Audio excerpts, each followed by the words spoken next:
Okay, so tonight's topic is keeping fit and engaged with our PD active instructors, movement and voice strategies for wellness.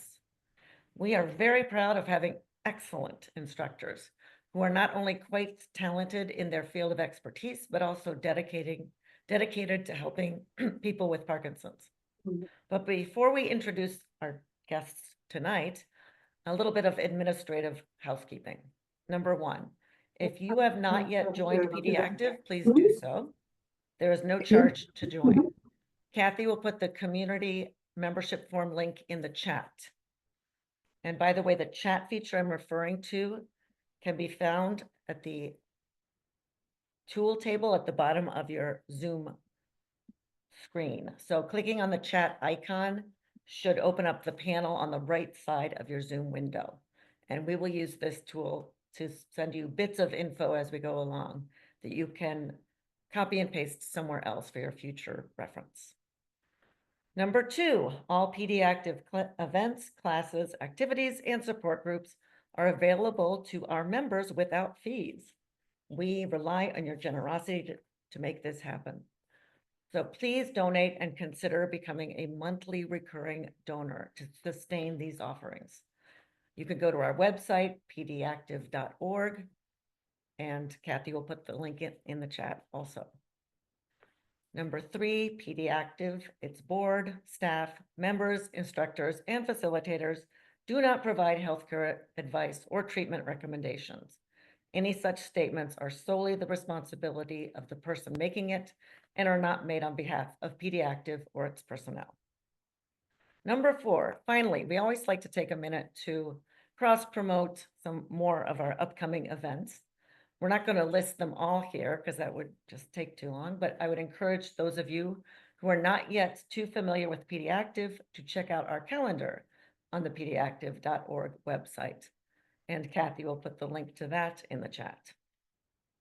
So I'll mention a few of the upcoming events though. Next Tuesday, April 29th, we're going to have part 2 of this activity where we're going to meet 2 other PD Active instructors.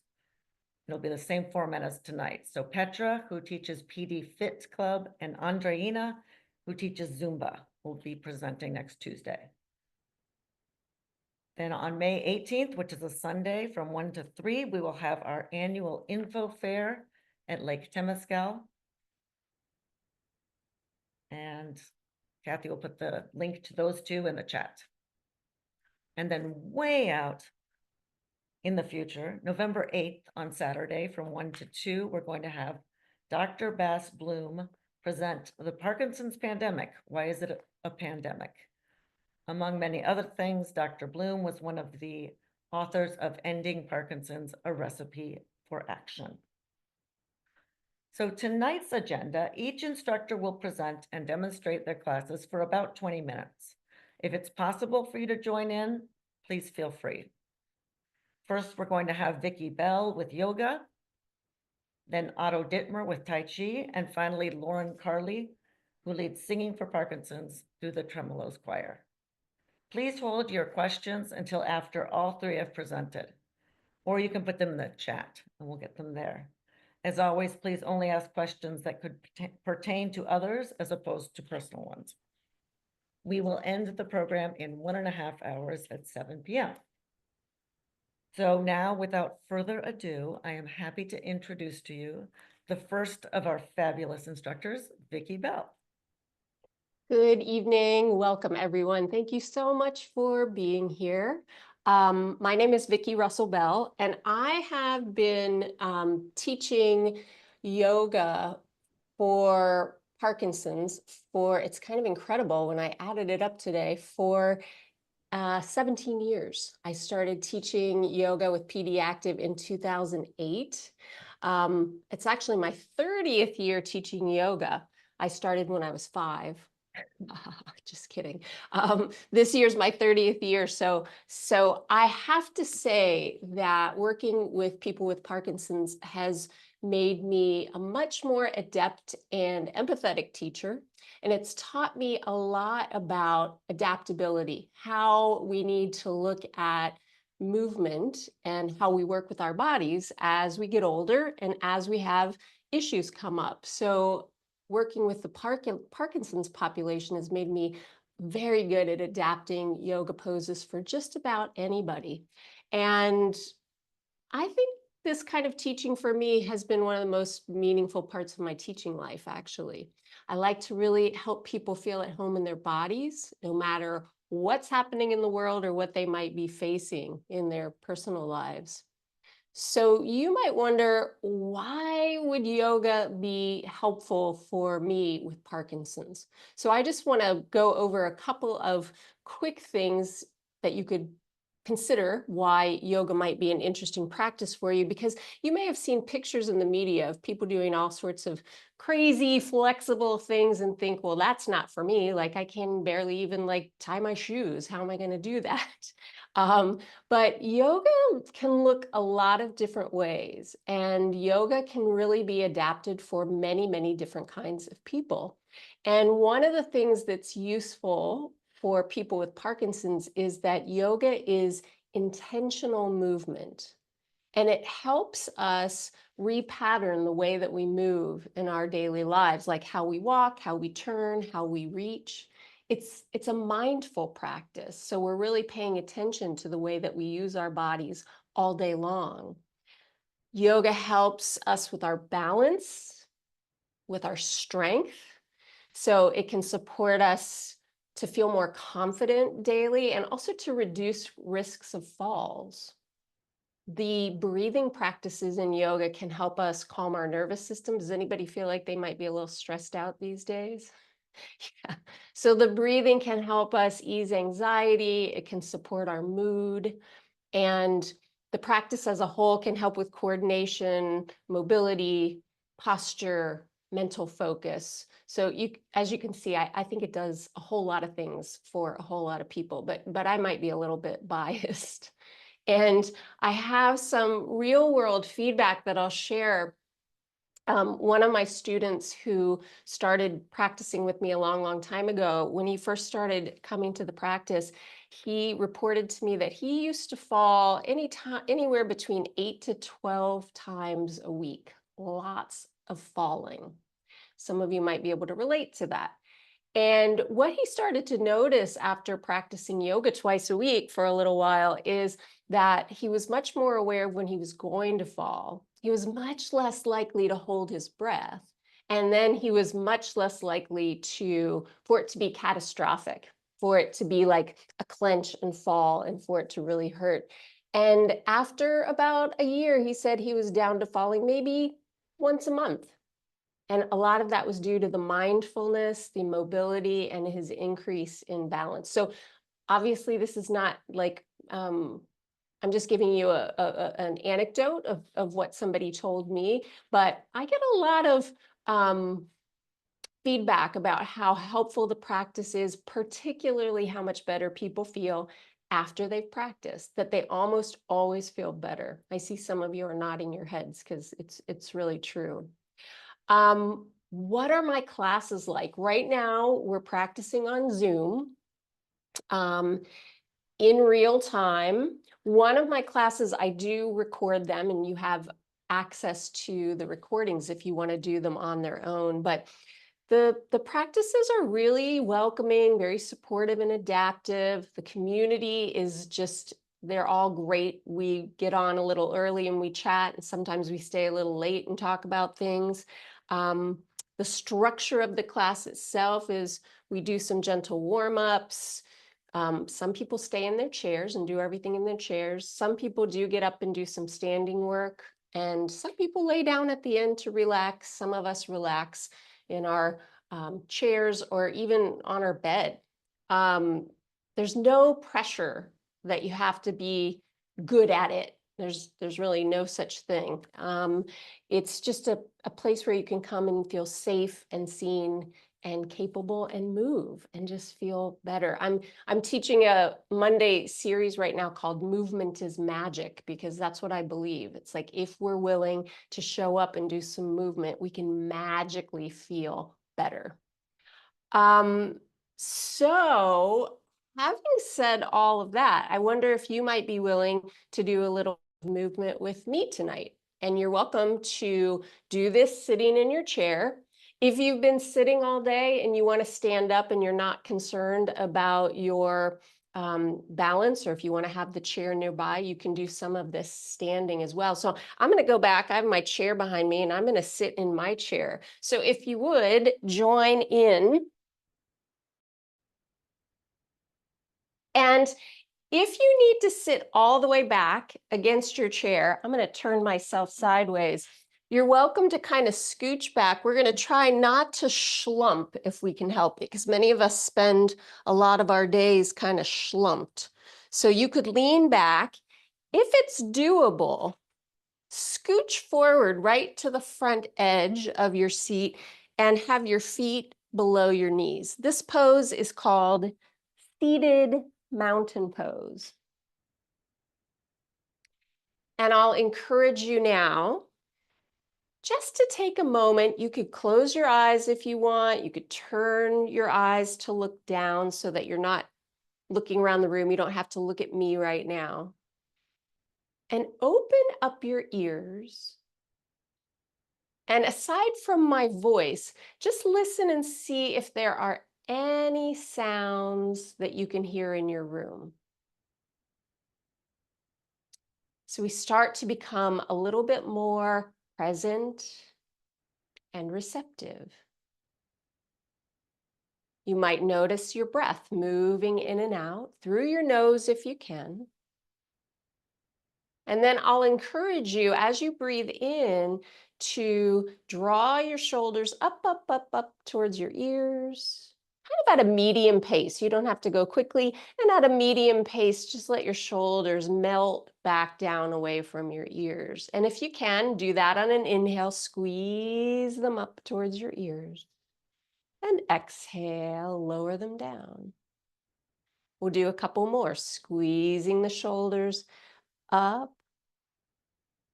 And feel your shoulder blades in the back lowering down. When you squeeze this time, kind of make them a little almost tense so that when you lower them, you can release that tension. And now we're going to add a little circle. So take your shoulders up, roll them down your back. 2 more of those, up and down the back. 1 more, up and down the back. And then we're going to do what I call back strokes. So one shoulder goes up and back, and then the other one. And just keep that going. So maybe you could imagine, I don't know if you like swimming backstroke, but you could imagine you're in your favorite mountain lake in the water, and you're swimming backwards, nice cool water. Maybe the sun's on you or you're under the trees. And maybe you'd like to get the arms moving a little bit. You don't have to. You could just get the shoulders going. But you could move the arms a bit. You could even really take the arms back like you're swimming. So you decide what's enough. Do a few more. And as you take that right arm back, turn a little bit towards the right side. And then as you take the left arm back, turn a little bit left. Just make sure you're breathing. You don't have to breathe in a particular way. We're going to do one more time on each side. Could be a shoulder, could be an arm. That's the way. And you're turning. And then we'll pause. We'll come right into the middle and stop. You could turn your eyes down or close them. And just notice anything that's shifted for you. Is there any little change? Maybe the breath is deeper. Good. So if your eyes are closed, open them again. And imagine you have a ball in your hands. So you're holding this imaginary ball. We do a lot of imagining in class. So if you're holding this imaginary ball, we're going to try to move a little bit with the way that we're breathing. So let me show you what this looks like. When I breathe in, this ball is going to open and expand a little bit. And then when I breathe out, the ball is going to contract. And maybe you do little tiny movements. And join me at any point that you'd like. You inhale and the hands open. And you exhale and close. Now, keep going. You could make this really big if you're feeling dramatic, or you could keep it small. You could go up and out at a diagonal. You could move in any direction that you want, but the idea is as we inhale, the breath expands us and we open. And then we come back to the center quietly as we exhale, do a few more. And it can be whatever expression you want. Make it yours. Tiny, dramatic, even, uneven. Now we're going to do 3 more, but this is what I recommend. You inhale, and when you exhale, let out a sigh. Inhale, sigh. Last one, ready? This is it. Inhale and sigh. And then pause. You can rest your hands on your lap, on your thighs. You might close your eyes and become the observer. What are you noticing now?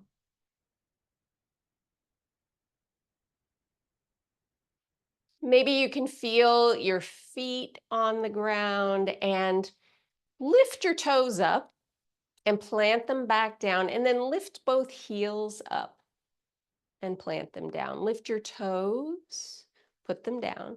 Lift your heels, put them down. One more time, the toes, and then the heels. Good. Now I'm going to teach you one little thing. This is a mobility exercise that we do quite often in class. So imagination, you're sitting inside this huge tree with your favorite fruit on it, whatever fruit you love. Even if your fruit doesn't grow on a tree, you can pretend it does. And on either side of you is a basket. Imaginary basket on either side of you. So we're going to pick some fruit. So we'll start with our left hand, and I'm going to ask you just to reach up, maybe just above your head, or maybe you feel good in that shoulder and you don't want to reach all the way up to the ceiling. You pick the fruit, bring it back down, and then lean over to the side and put it in the basket. We're going to go 2 more times. Inhale and pick. Exhale, you'll side bend. You don't need to look at putting it in the basket because there's no fruit and there's no basket. So inhale up one more time. Exhale over to the side. And then come back to the center. Right hand. So the first one will go a little slowly. How high up does your right hand want to reach? Just above your head, up a little higher, all the way to the ceiling. And then you're going to lean over, put it in the basket. Ready? Up, pick, and put it in the basket. 2 more. Reach up, come down, and then last one, reach and put it in the basket. With your left hand, there's a piece of fruit way in front of you. You're going to lean way out, grab it, come back, put it in the basket. Do that with your right hand. Reach forward and lean, come back, put it in the basket. Don't worry if you're going a little more slowly or quickly. Left hand again, reach, come back and side bend. And then we'll go with the right hand and reach, come back and put it over. Now, I don't know if you know this about your spine. It moves in 6 different directions. It moves forward, it moves backwards, it moves side to side, and it twists. So try this with your left hand. There's a piece of fruit over on the right side. But right now, you're just going to reach the arm. You're not going to twist your spine. You're going to stay looking forward, and you're going to reach across yourself. See what piece of fruit can you get to over there. Come back. Of course, you got to put it in the basket. Now this time, press down through your feet and your sitting bones. So grow tall. Turn, turn, turn, turn, turn, turn, turn. Now reach for a farther piece of fruit. Good. Put it in the basket. One more time, we're going to do that. Inhale tall. Exhale, turn. Reach for your fruit. Come back and side bend. Good. Right hand, sorry. So first we're gonna not twist our spine the first time and just see what could I reach for. If I needed to get something over there, okay, put it in the basket. Now, what if I get very tall on the inside and then I rotate, rotate, rotate, rotate and reach? Very good. Bring it back. Basket. Last one. Sit tall. Turn and rotate. Reach. Come back. Put it in the basket. Good. Now, if you're sitting at the front of your seat, I'm going to recommend that you scooch yourself way back so that you can put your back against the seat. Put one hand on your belly below your belly button. Put one hand on your chest. You can close your eyes, or you could just look down and soften your gaze. Notice on your in-breath if there's any breath touching that lower hand on your belly. You may have heard people talking about belly breathing before. You breathe deep into the belly and it might lift and expand a little bit. And then as you exhale, the belly settles back. Things that get in the way of that, if we have gripped our abdomen or our diaphragm, we might not feel much in the way of movement. Try to breathe into that low hand, into your low lungs. Now, if that feels pretty tricky for you, just stay with that, gently breathing into that low hand. If it feels pretty easy, when you inhale the next time, as you feel that hand lift, draw the breath up to the upper hand. And then exhale the breath back out. 2 more times, breathing into the bottom hand and drawing the breath to the top hand. We call this complete breathing. We rarely do it when we're moving through our day. 1 more time. Breathe into the bottom hand, up to the top hand. Let out a sigh. And just rest your hands, pause, notice what you notice now about your mood, your body, and your breath.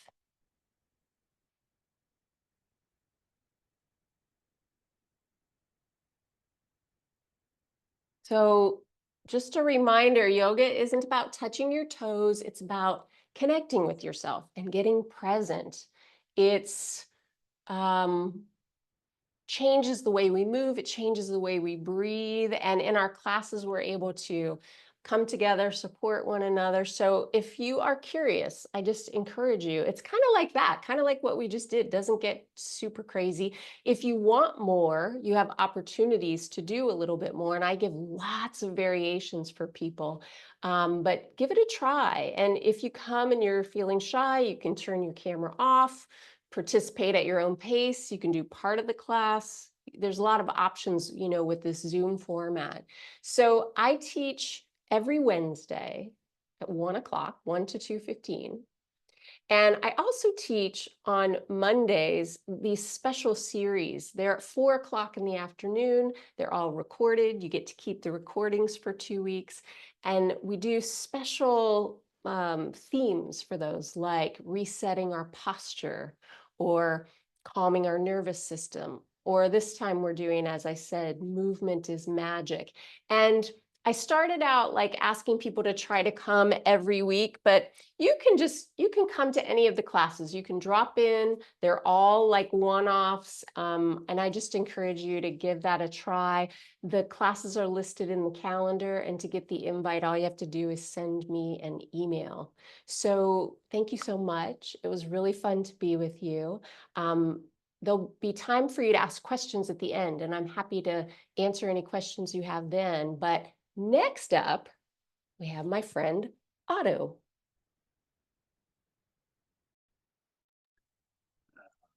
Hi, everybody. And I'm just going to suggest if you have questions for Vickie that are on your mind right now, maybe write them down, because I'm going to present and then Lauren is going to present and you might lose track. So write those down now. And I so, also wanted to make an announcement to make sure that everybody is able to spotlight Otto while he's doing his demonstration. You can do speaker view, which is up in the top right corner. If you do speaker view on your computer, then you'll be able to see him large on your computer. And I'll spotlight you now. Thank you so much. great.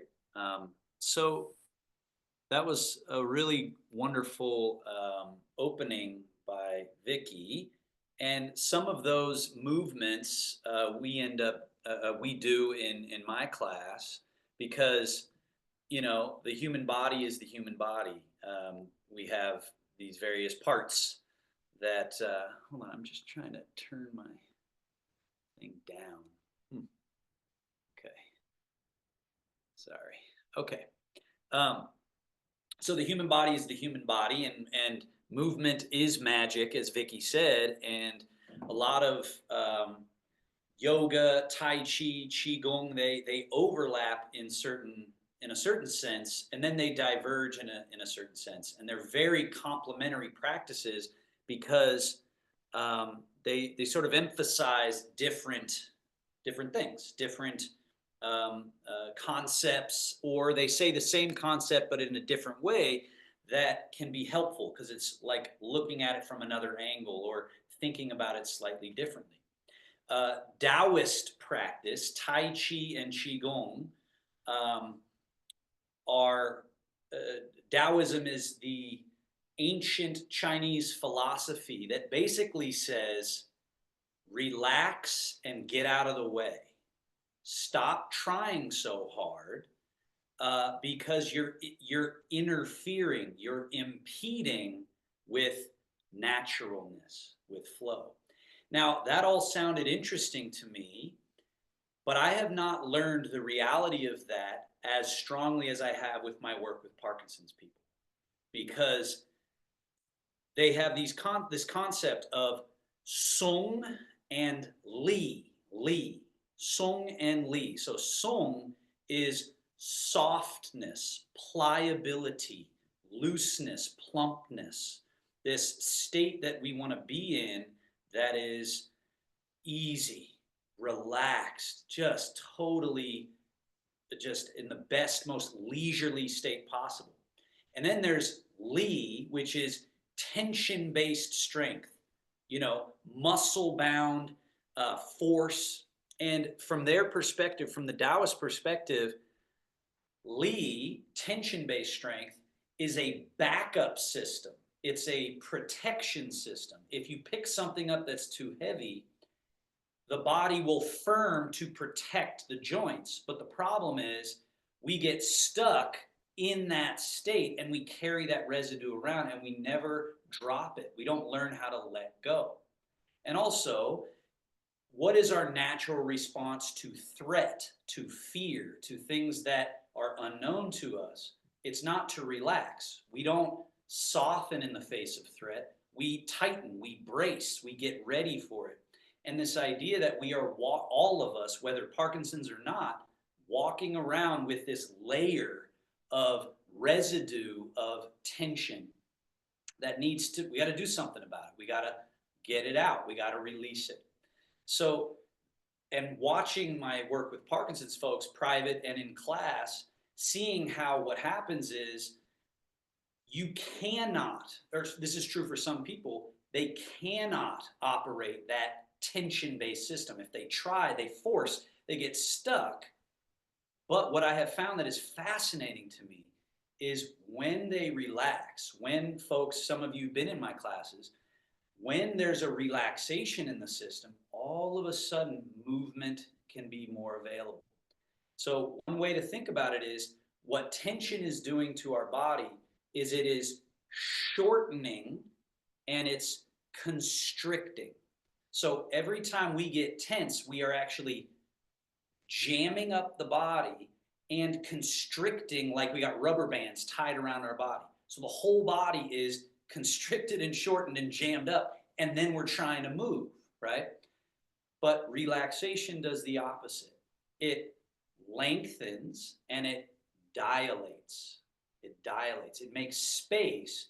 And so that's why when you see people practicing Tai Chi, they have this floaty, loose, round, spacious quality, right? They're not stuck in here doing Tai Chi in there. They've opened up all the channels, the pathways, the space, the spirals throughout the body, right? So that's very provocative to me. That I love that visualization that, hey, if you relax, your body lengthens, it dilates, there's space. And then it's all that space inside that acts as the pathways for movement, as well as there's a sort of juice. There's a juice inside they call interstitial fluid that courses in between all the little spaces in the body. And what's interesting about interstitial fluid, you don't see it in a cadaver, in a dead body. So they didn't know it was there. And only recently have they had the scans that were able to look and see. And what they see is this coursing, this juiciness that's running through the body. Some areas don't have it. Some areas that have been injured, it's stuck, right? Or areas where we're tense, we have less.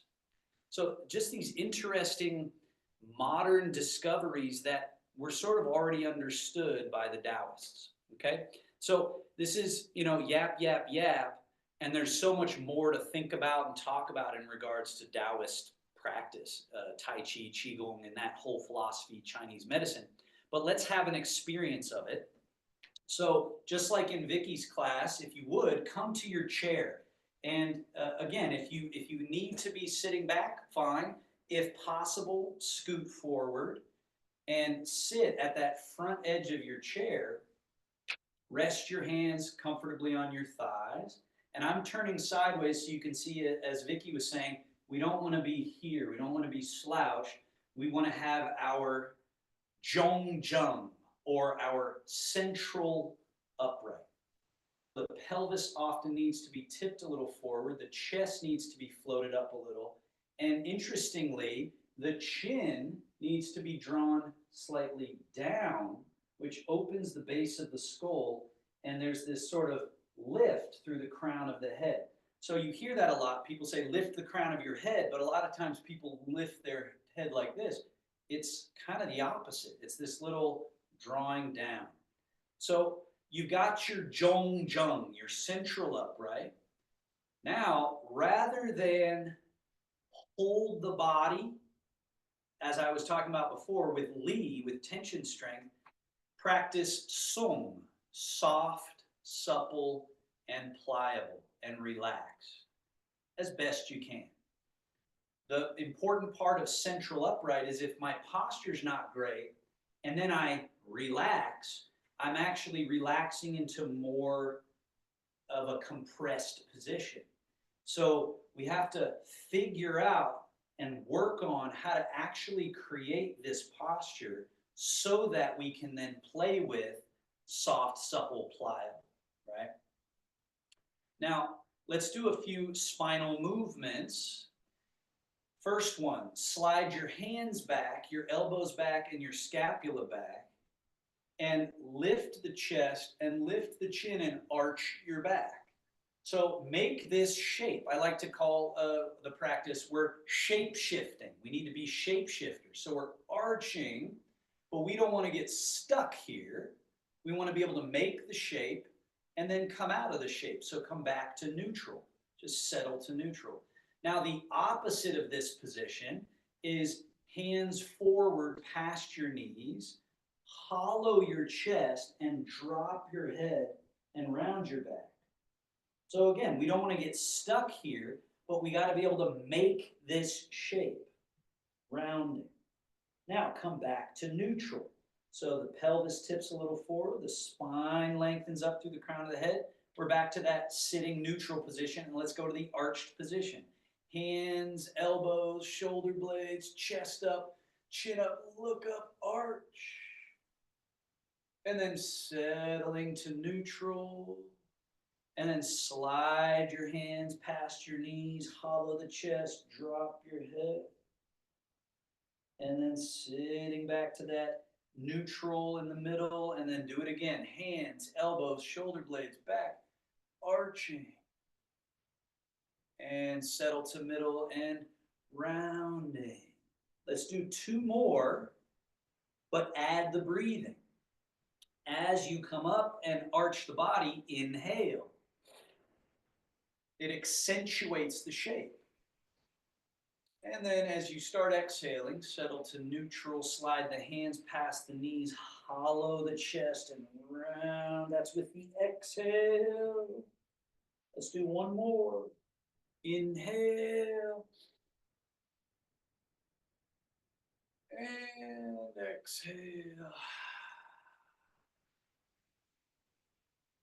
Now go find that neutral position again, that middle position, and sense something. Take a moment and kind of taste, sense, feel what has changed. So if you in earnest did this movement known as Shenfa, the body mechanism movement, if you did that Shenfa that we just practiced, you would feel probably some sort of change.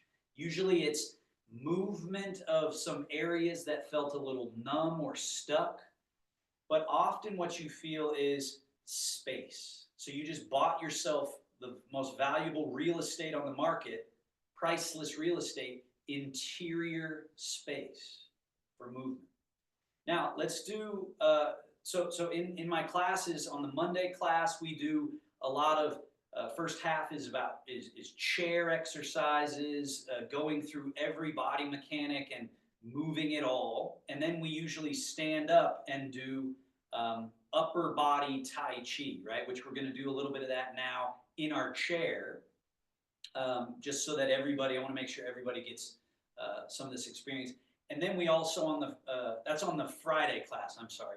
And the Monday class is standing gait and balance, working on getting our legs capable of function. So let's practice a little Tai Chi classic movement from our chair. So hang your arms down by your side and feel very loose, very relaxed, right? So we're hanging here. Now, float the hands forward and up like you're painting a wall with the back of this hand as the paintbrush. So we're floating up, and we want to accentuate. I'm going to exaggerate this shape a little bit. So I'm not locked and stiff, right? And I'm not jammed up. I'm round. So there's this space. And the arms are a little internally rotated, and the wrists are soft as can be, right? So we came up in this shape, and because we're in this shape, we can then shape shift. We settle the shoulders, settle the arms, settle the elbows, settle the forearms, settle the wrists, and notice how my hands are now in a very different shape on the way down, like I'm painting with the tips of my fingers, all the way down, down, down, down, down. And then we shape shift again, right? This soft, and come up and feel this roundness. Again, I'm exaggerating for effect. I'm trying to really show that shape so that you can see that change. Down. Song, soft, supple, pliable. Another way to think of it is hydraulics. So if we're relaxed, we're not using tension, we're using liquid. We're using that fluid quality of the human body. The brain and nerves and body, according to the Taoists, function best in this hydraulic fluid state. So this is rising hands. Now let's do the crane opening its wings. So your hands in a sort of cradle position when we're standing, but our legs are in our way. So cradle here by the sides, and you can even let them come under your legs a little. So now, floating up. And again, look at the shape I'm making. It's round. I'm not stiff and jammed and moving like so. I'm round. And then because I'm in this shape on the way up, I get to do this whole shape shift of scapula settle and arms settle, elbows settle, and wrists settle and fingertips. And then we're sweeping down. And we've got this little scoop shape. So then we're changing shape and opening, right? You do this with an inhale naturally, right? And then that shape shift and down. So we're trying to relearn hydraulic movement. According to the Taoists, this is the movement that doesn't fail us as we age. Whereas if all we do is train Li tension-based strength, it fails us at some point, right? And Parkinson's, I think, accelerates that, right? But everyone, I work with a lot of different people, a lot of them in the upper years, and I'm watching it with people who have no noticeable, diagnosis of any kind, but just time and lack of training is its own problem. Now, let's float the arms up in front, settle to this position here, and then wrap the hands around to face your body and draw back towards your body. Elbows pull back a little behind. So we want to finish this movement all the way back. Turn your palms over and push. Now we don't want to stop here. We don't want to stop here. We want to go, go, go, fully extend all the way so that we finish the mechanism this way. And then wrap the hands around and draw back, all the way back, back, back, back, back. So the whole deal is we don't want to get stuck anywhere. We don't want nothing stuck anywhere in our entire body. No residue of tension. We don't want anywhere that's collapsed. Push. Wrap the hands around and draw. Now, a hallmark of Tai Chi is asymmetrical movement, which adds a cognitive challenge here. So turn your left palm forward and just push the left hand. Now, this will naturally rotate our body a little bit. So you got one hand push, one hand back. Now, turn the left hand to face the body, turn the right hand to face forward. One draw, one push. One back, one forward, and the body lightly turns that way. Now, can you simultaneously change the hand orientation? Turn the right palm and the left palm. Now they're ready to go. This one's called Repel the Monkey, right? Kind of a funny name. One hand forward, one hand back. Now, can you simultaneously change? So at first, and especially when you do this stuff standing and then you add walking and complexity, the brain finds this to be very difficult and then very enjoyable. But it starts in the difficult zone. So this is Repel the Monkey. One more. Repel the monkey. Now both hands come back, we settle and release. Now to finish, I just want to work on the chair to standing. We're not going to do anything too fancy here, but we get into it in my classes on Monday and Friday. But just a basic application of the philosophy. So scoot to the front edge of your chair. If balance is really an issue today, don't force it. But if you feel like you could work on standing up and sitting down, please try this with me. So when what I notice is when people go to stand up, they usually push here, come up like this, and then hope for the best and lurch themselves forward. Or they go forward a little bit and then try to stand up and then fall back in their chair, right? So the reason for this is kind of simple, actually. So here's your center of gravity. You are currently connecting to the ground via the chair. The chair is your conduit to the ground. But when we stand up, we have to be in our feet. Our body weight can't use the chair anymore. We have to use the feet. So look at that distance. If I'm back here and then my body weight has to get all the way forward, the most important direction is forward so that my weight can get down there. So slide your feet back.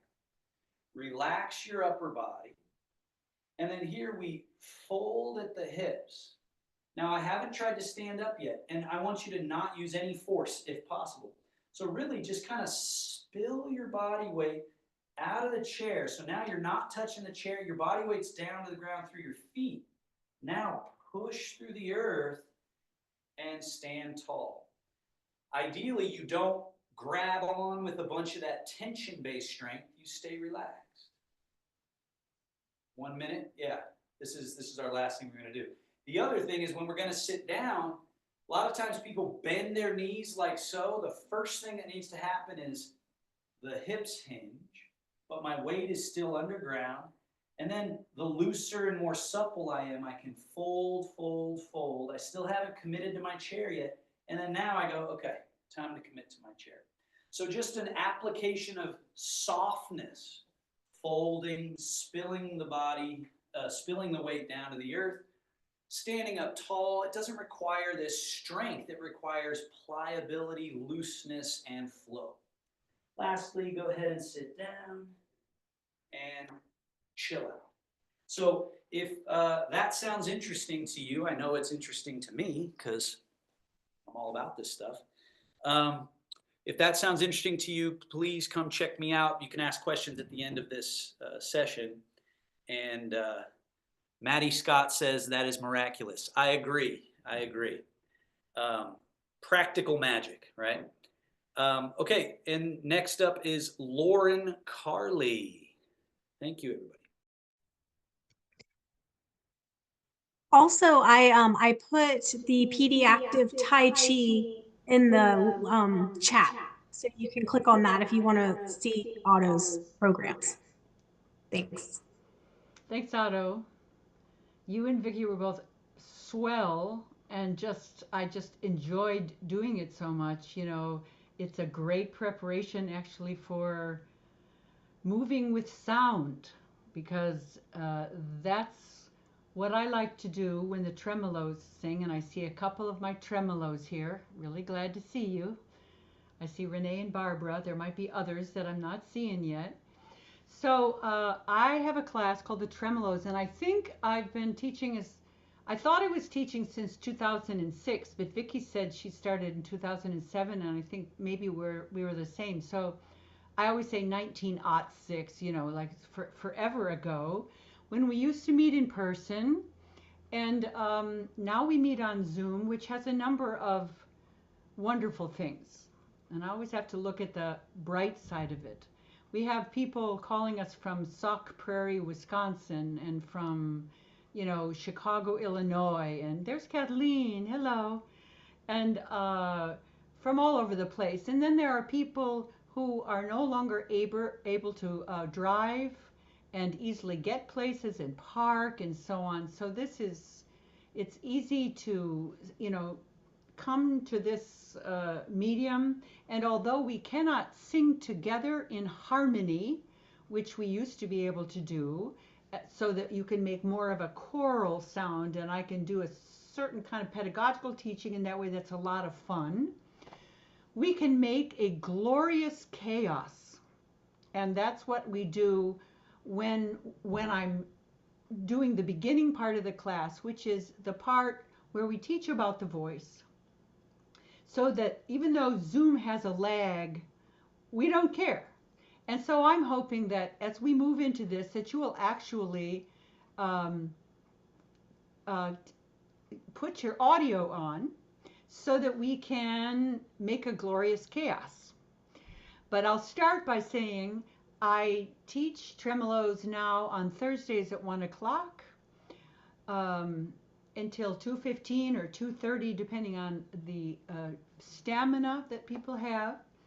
And I like to teach voice with movement because it helps, whether you have Parkinson's or not, to get the breath moving underneath the voice so there's no crimping right here at the level of the vocal folds, because we need that wonderful low breath that Vickie was showing us. And a lot of people aren't used to breathing that way. Again, whether they have Parkinson's or not. And so we take some time breathing. I'm not going to do it today.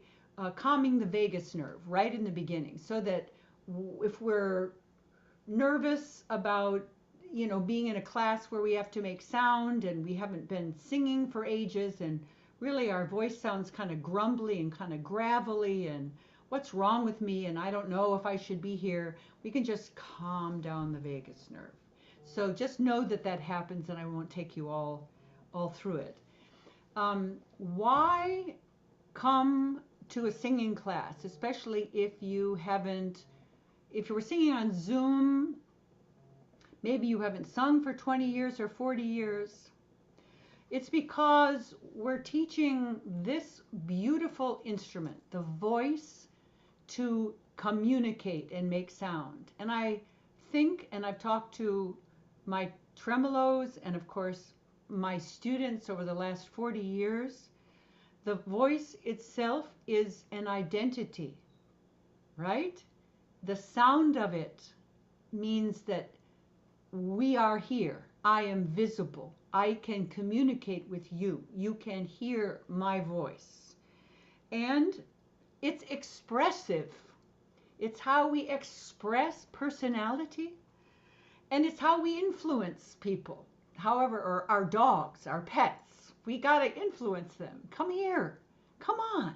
Or we want to say, hush, hush, quiet, quiet, to a grandchild or something. So there's so many reasons that I'm sure you could just speak back to me why it's so important, besides people who still sing in choruses. And I think, maybe some of those people will share what a great and exciting thing it is to be able to actually sing a line with other people that are singing in a chorus and forget about yourself and forget about your troubles and just sing. You feel vibration in your body, and we'll do a little bit of that. For example, if I say to you, would you make a V on a pitch like this? Can you do that? Go ahead and do that.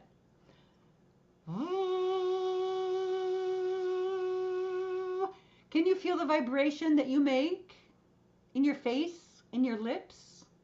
Now let's pretend that we have a motorcycle, and we're going to make a vroom sound with an extra long M, and try that, and like vroom, vroom, vroom. And notice the tickle, right? In the ears and in the face.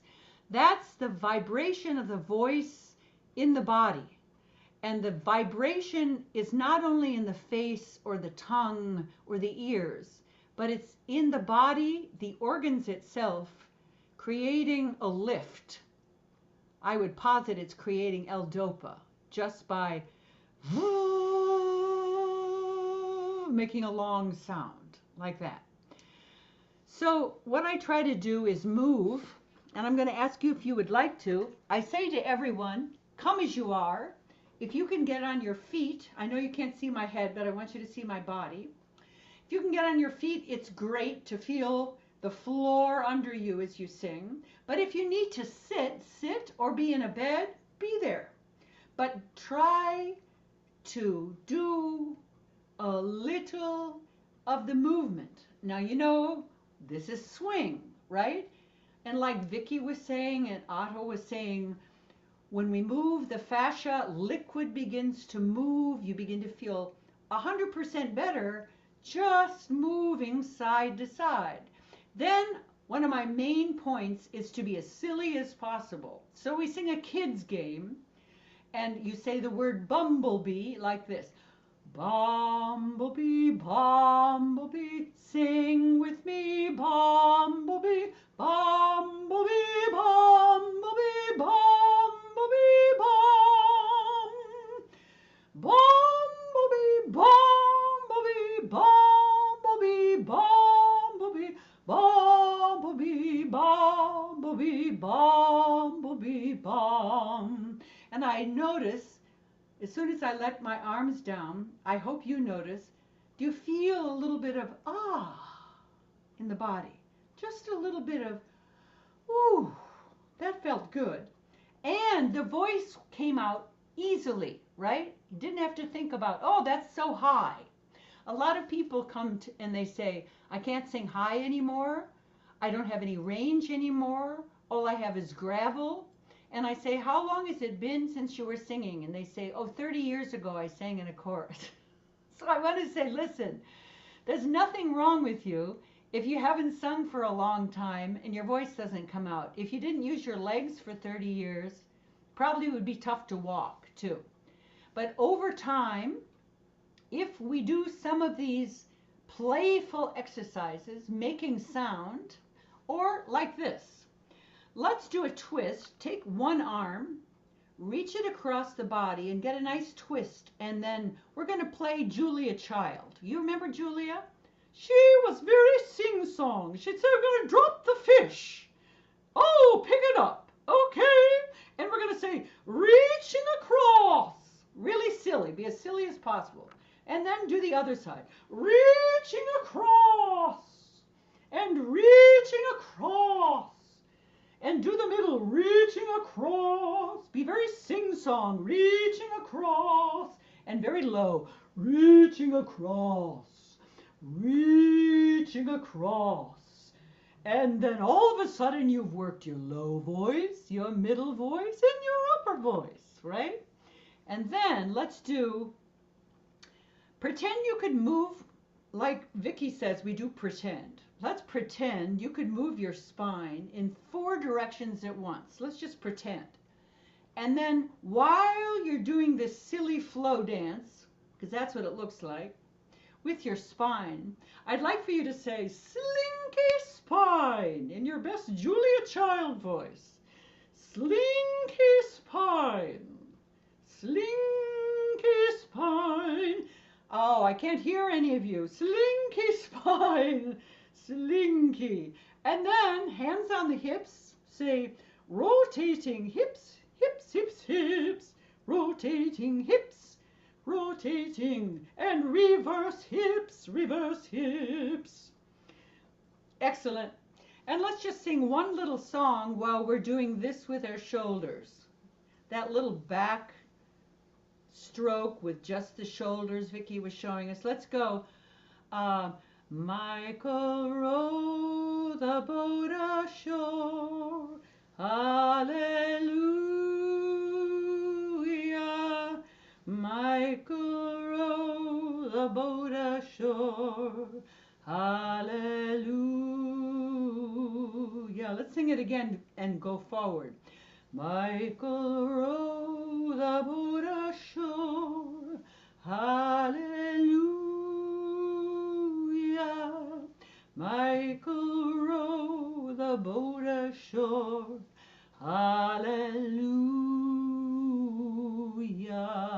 And pretty soon you're singing, you're making sound, and the body is moving, and we start, the mood begins to lift a little bit, we start to feel better. And there are a number of challenging things that we do. Because we are trying to challenge the brain to make signals to our body and to our voice that allow us to speak loudly.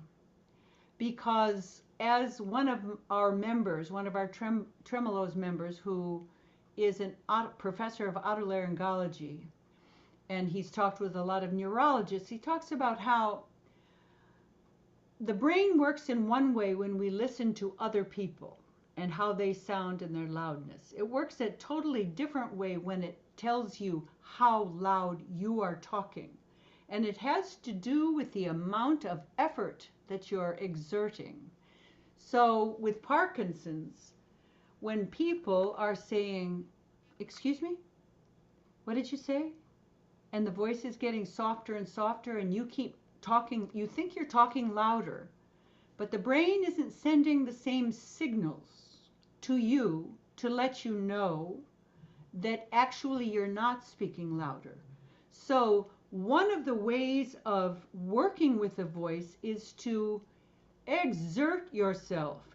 And that's where the commercial type voice things come in, where they're loud. You've heard speak loud, right?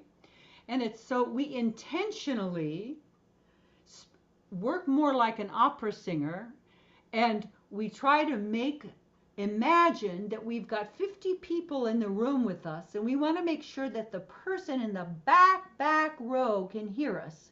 So we take our voice and we lob it over like a basketball to the very back of the room. I intend that that person is going to hear me. So I say, how now, brown cow. Can you do that? How now, brown cow. And there's a feeling of effort in the voice. I intend for that person to hear me. And we do it in all kinds of ways. For example, here's a visual way. So you're looking at this and you can say, May, me. Can I get everybody to do that? My, mo, moo. And this kind of work triggers the brain so that we can intentionally motivate ourselves to have a louder voice. And we work also. So I want to tell you about the class. The first 20 minutes to a half hour is playing like this, and we all have our mics on.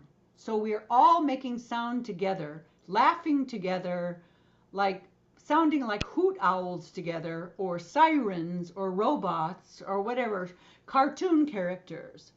And then we sing for a little while with karaoke. We sing songs, and then we break, and we turn on our mics again.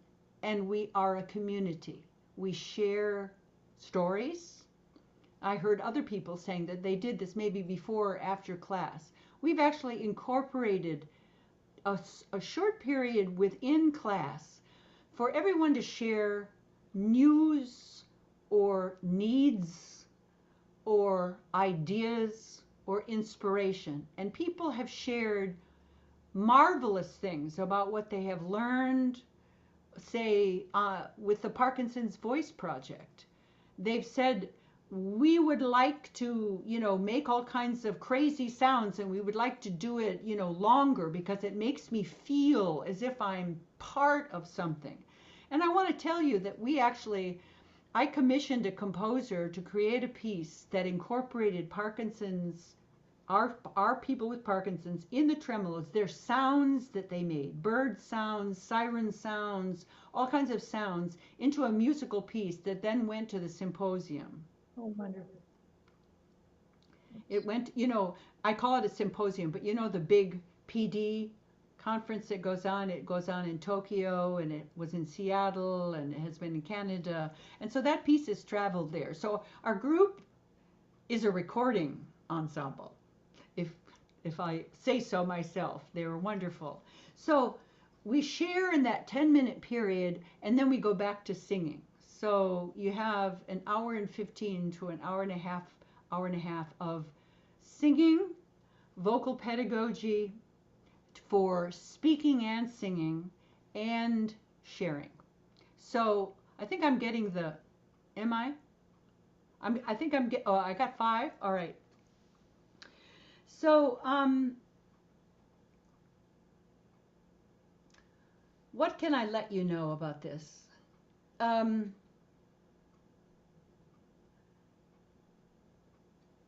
Sometimes I think about this as intentional. We have to find the vitality of the voice. We have to uncover it again. And movement allows us to do that. It's pretty hard.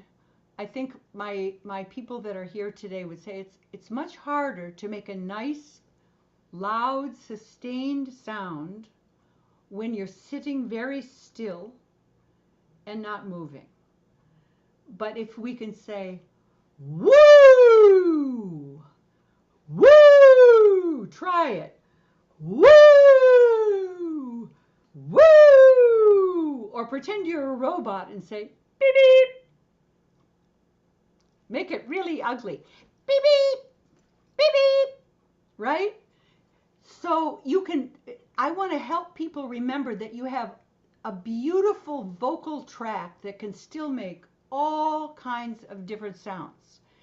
And that sometimes it's wonderful to be in a place where we can be curious about the spectrum of sounds that we can make. And singing isn't all about being beautiful or being, you know, some kind of lovely, I'm a perfect jazz singer. I can sing My Ship and I can sing a classical, you know.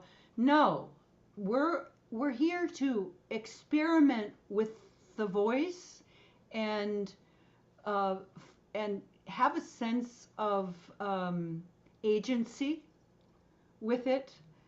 And one of the things Michelle, who is one of our tremolos for so many years, was feeling was that she was in a loud space in the senior center where that she lived, and she couldn't get anyone's attention because no one would hear her. She couldn't, you know, get the voice out there, and we had to find ways for her to actually whoo, you know, move and make a sound that would actually come out, you know, with strength in order to get attention. Or for other people, we need to work with articulation because it gets kind of soft. So, what are you telling me, Kathy? 3 minutes? Good. So, our articulators are our lips, teeth, and tongue. So we have a little saying, the tip of the tongue and the lips and the teeth. Can you say that? The tip of the tongue and the lips and the teeth. And sort of overdo it. The tip of the tongue and the lips and the teeth. The tip of the tongue and the lips and the teeth. And then we do it in rhythm 5 times. Let's try it. The tip of the tongue and the lips and the teeth. The tip of the tongue and the lips and the teeth. The tip of the tongue and the lips and the teeth. The tip of the tongue and the lips and the teeth. The tip of the tongue and the lips and the teeth. And as you can imagine, this is challenging sometimes to a person with Parkinson's because it's challenging to people who don't have Parkinson's. We want to get these in good working order. Sometimes we start like this. Guppy, grimace, guppy, grimace, guppy, grimace. And then we say Louis, Louis, Louis, Louis. Gay day, gay day, gay day, G-A-Y-D-A-Y. Gay day, gay day, gay day, gay day. You can feel that working the back of the tongue, right? So we have all kinds of exercises like this where we can address articulation, we can address breath, we can address mood, we can address range, we can address projection. And it's all about being intentional with it and knowing that what is. The brain is no longer sending the same signals to the speech for loudness or for articulation. So there we are, and we're going to make it up. So I would really invite you to come and just have fun with us a couple of times on a Thursday at 1 o'clock and try us out. And remember that we actually do get to sing as well, but we have some fun beforehand. Thank you. All right. Well, thank you to all 3 of our fabulous instructors. That was very helpful, and I love to have the demonstration. That really makes a difference. But we are very, very grateful for all 3 of you and how you have managed to bring your skills to help people with Parkinson's. So for those who are part of the audience, remember there are links in the chat that you might want to copy for yourself. And now is the time for Q&A. So does anybody out there have any questions? Could you just say the times and days again for everything? Sure. Vickie, when are you?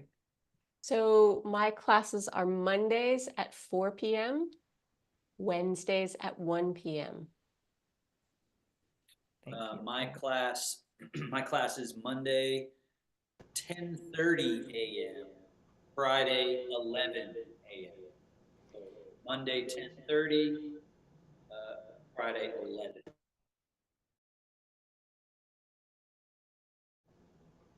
Did you hear that? Mine is Thursday at 1. I don't know if I was muted or not. Great. Thank you. Other questions?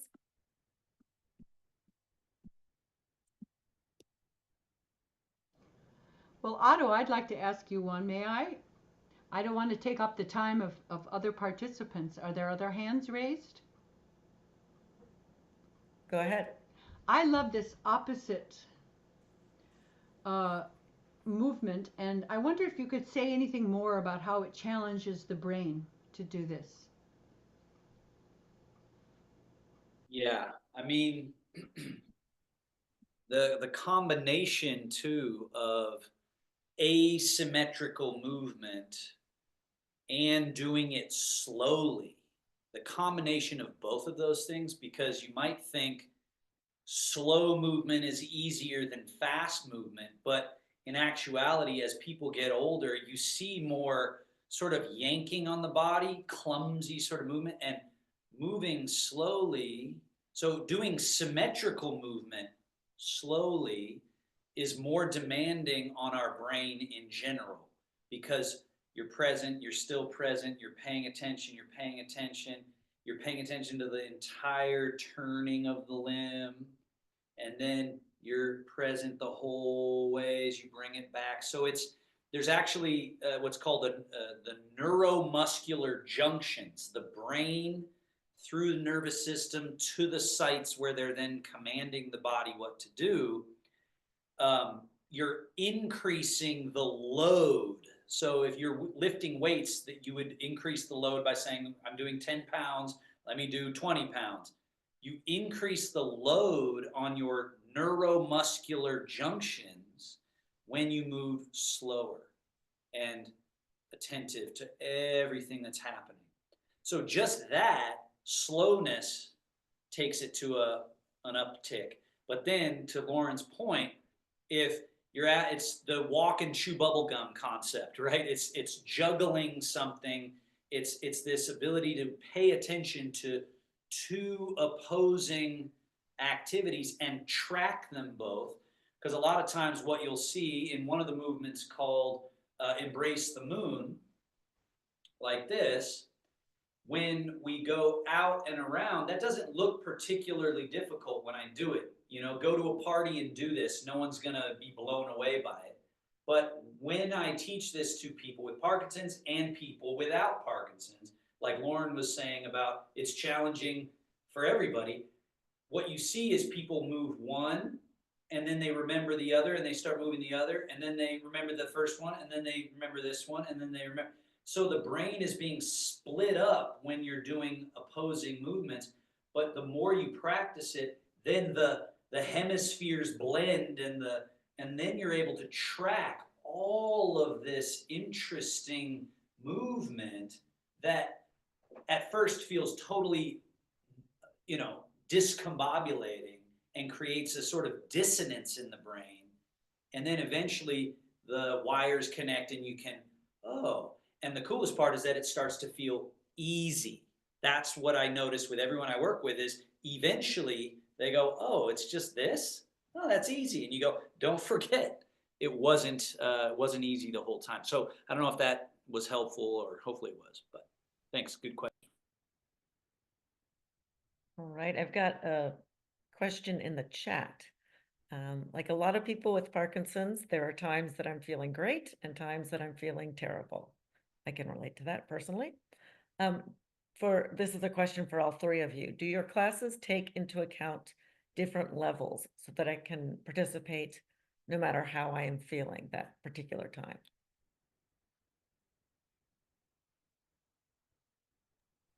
I will answer first.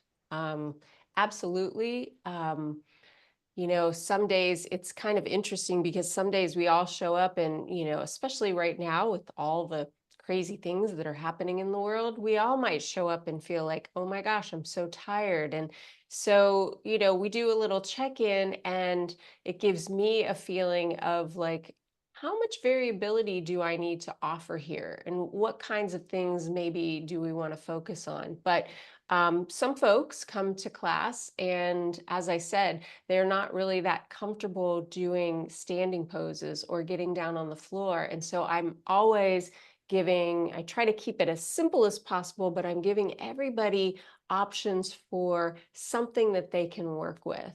And sometimes, the something that we can work with is to come and lay down on the floor with our hands on our belly and breathe and just like listen to other people moving. And that's totally fine. So that's what I'll say about my class.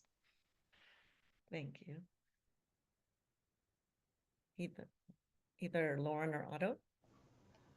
Of course, it's fine to come however you are, just participate where you can. Listen to others. Sometimes people just want to be with others, and hear something going on. And totally acceptable. Yeah. Yeah, good answer. Perfect answers from both folks, and I do understand the difficulty that people, especially when you attend a class. Like I have some people often in my class that have been going for a while, and so sometimes someone can show up a little bit late, and then the class is already kind of flowing, and you can tell they're sort of how do I get in? How do I get on? And so I would just suggest that especially early on, showing up earlier to class, and I try to go out of my way to talk with people and give them as much um,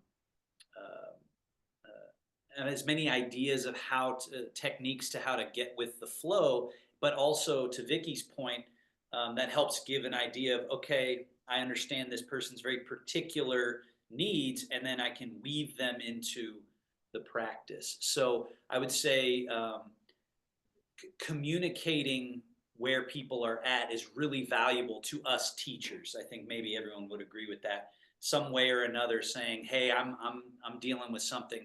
We're very good at taking that into our little computer and then making class kind of touch on what those needs might be. So, yeah, I guess that's my answer.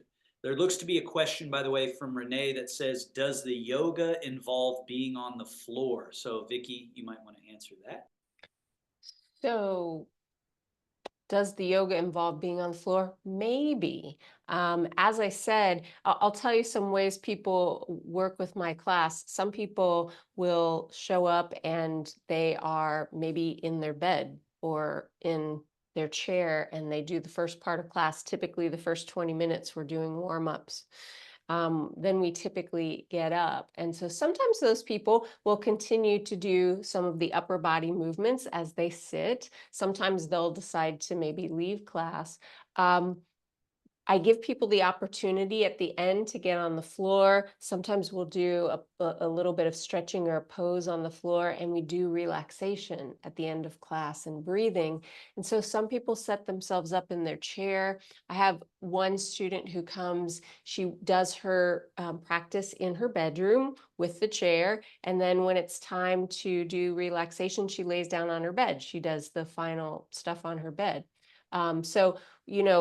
I am all for being as creative as possible for making these things accessible for you and for you to be able to do them. So, I never say like, oh, well, you can't get on the floor, so, I don't have anything for you. We just try to figure out ways to make that work. Absolutely. And sometimes we spend a little time at the end of class workshopping, playing with, well, how does one get up and down off the floor when it starts to get trickier?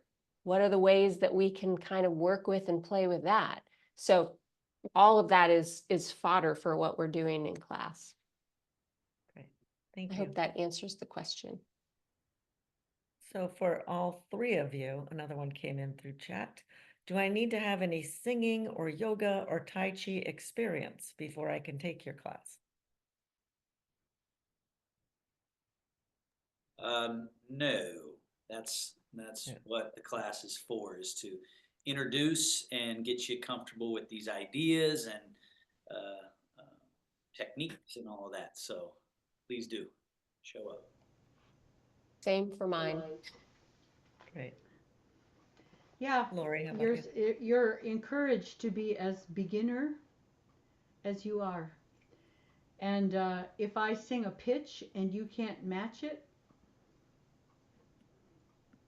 let's not we don't worry about that at all, because it's not about that's not about, we're not teaching you to match pitch and sing perfect intervals and all that kind of thing. We're there to allow your voice to emerge out of your body and to enjoy it when it comes out. Great. Thank you. So everyone, all of our classes are very accommodating and obviously welcoming to people with Parkinson's. And just to point out, Kathy just once again posted the link to all the programs, because if you're like me, you've already forgotten what time they're being offered, but you can always look there. And then once you're on our email list, also Kathy sends out a weekly schedule that has everything on there, including all of these wonderful classes. All right, we have time for about another one or two questions. Kathleen, it looks like, are you trying to talk? You have to take yourself off mute if you are. Unmute myself. I wanted to say that several of the exercises we do in Tremolos are identical to what the speech therapist gave me to do. Oh, wow. Only this is much more fun. That's a great testimonial. Thank you. All right. Well, we are almost at the top of the hour, so let's see if there's any other questions there that I have forgotten. You all kind of answered this, but if somebody's in a wheelchair, are they able to participate? Yes. Great. Yeah, it would be similar to what I said about if you were sitting in your chair, just doing some of the work in the chair. Absolutely. Okay, great. Yeah, for sure. Wheelchairs are good, and dogs are good, and you know. Dogs, cats, and all the chaos that come with being on Zoom.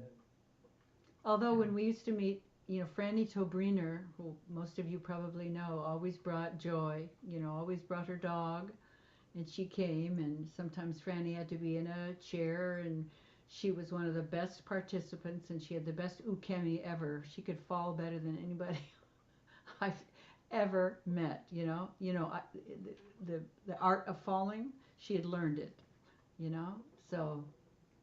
But we had carpeting there. There's no Zoom carpeting, so usually we're pretty more stationary in our chairs. Thank you. All right. Yep. I put my email in the chat just in case anybody is interested in getting on our weekly reminder list. So please email me at programdirector@pdactive.org. Great. All right. Well, I do want to remind everyone that we are going to have a similar presentation / event next Tuesday. That's April 29th.